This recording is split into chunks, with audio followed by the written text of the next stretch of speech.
Online or The Witcher 3. Why not throw in some pseudo-side quests?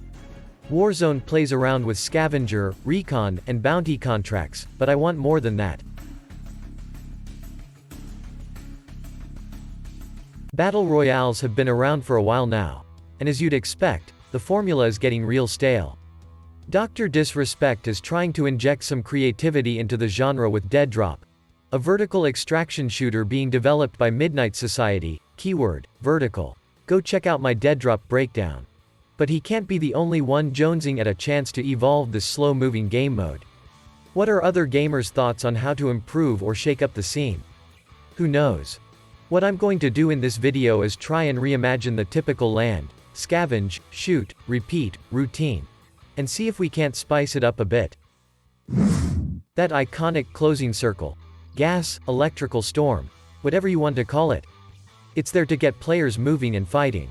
The function of the closing ring in battle royales is to continually force players to confront and deal with one another until the eventual climax when it's all-out madness, like throwing a bunch of beta fish into a single tank. But the circle has been played out. How long has it been since H1Z1? 6 years? What other mechanic can serve the same purpose and maybe add a much-needed twist to the genre? Have you ever seen the movie Crank?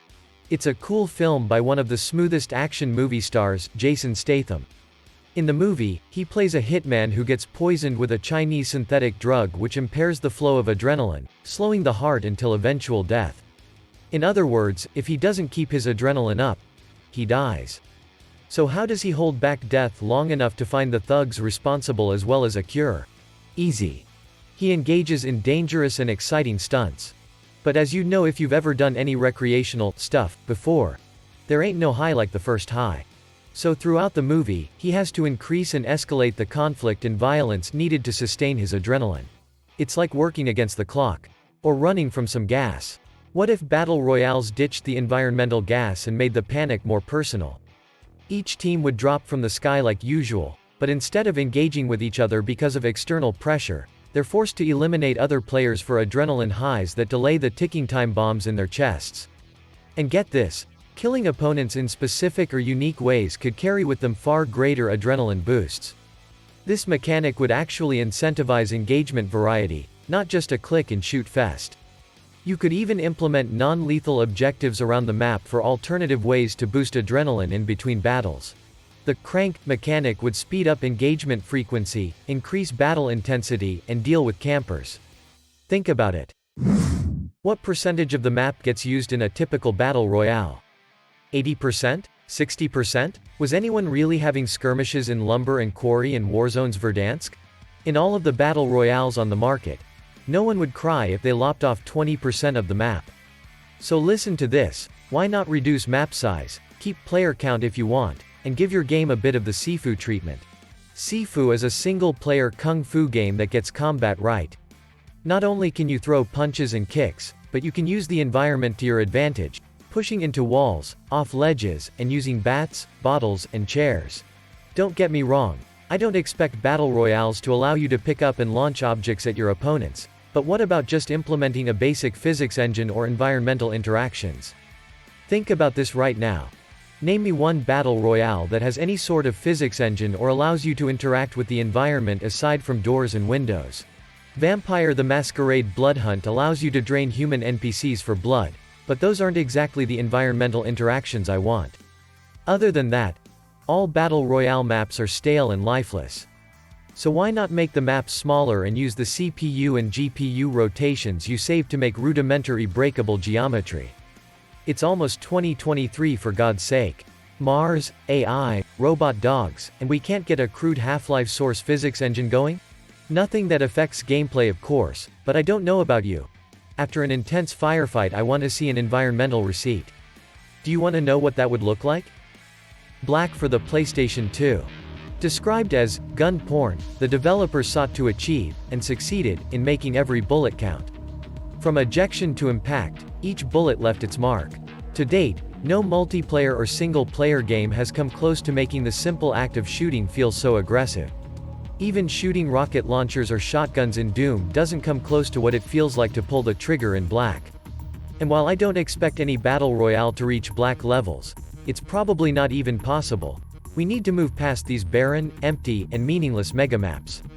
And by the way, the reason competitive shooters don't implement environmental physics is that it adds too many random variables to the arena. And for competitive shooters, teams need to be able to plan and make strategies ahead of time based on predictable geometry. But let's not act like anyone finds Battle Royale tournaments exciting. The teams aren't competing against one another to find out who are the better shooters or strategists. It's lame. So ditch the Warzone tournaments, and give us more intimate and visceral shooting experiences. Are you bored of looting yet?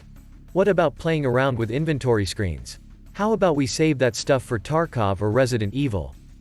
While looting is a great mechanic that facilitates marketplaces and microtransactions, there's just too much of it in battle royales.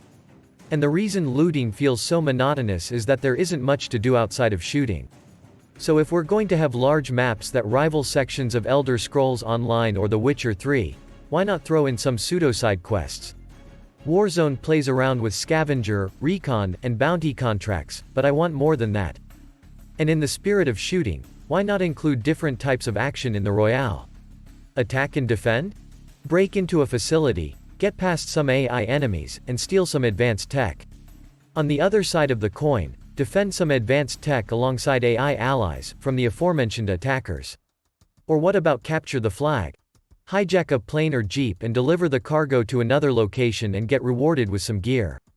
Whatever you come up with, battle royales always have the one component that defines all great action scenes: working against the clock. They just need to use it better.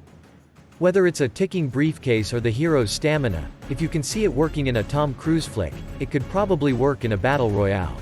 All I'm asking for in 2023 is something more than taking a first-person shooter and throwing players into a large map. It's old, stale, and boring. So what do you guys think? Do you still play battle royales, or have you gotten burned out? How would you make them fun again? I see every other genre getting creative twists except for the battle royale. Tell me what you think in the comments section, and as always, stay cool, gentlemen.